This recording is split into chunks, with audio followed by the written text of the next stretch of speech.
ATN বাংলার 29তম পেরিয়ে 30তম পা দিচ্ছে। এটিএন বাংলা সবসময় গণমানুষের কথা বলেছে এবং বিভিন্নভাবে তারা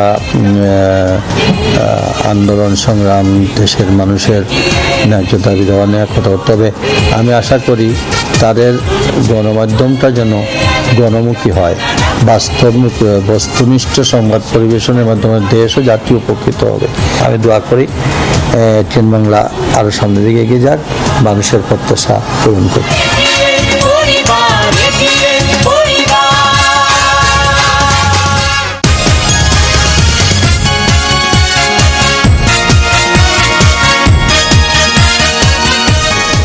এটিএন বাংলা এই পরিবার সর্বসময় খুব দায়িত্ব নিয়েই মাঠে কাজ করেছে। আন্দোলনের সংগ্রামের সাথী বলতে পারি। আমরা মিছিল করেছি, মিটিং করেছি, পদযাত্রা করেছি, মানববন্ধন করেছি, সমাবেশ করেছি, জনসভা করেছি। যেখানেই গিয়েছি সেখানেই ছিল এটিএন বাংলা।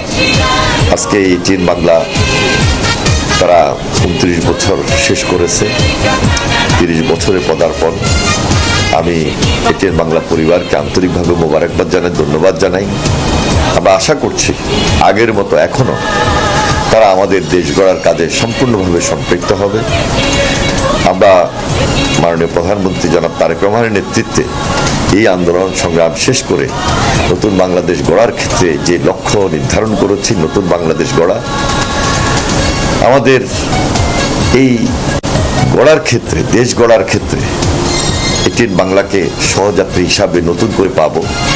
নতুন আঙ্গিকে, নতুন চিন্তায়, নতুন ভাবনায় এটিএন বাংলা আরো সুন্দরভাবে পরিচালিত হবে, পরিচালনা করবে এবং জাতির সামনে আমাদের এই অগ্রযাত্রাকে তুলে ধরবে।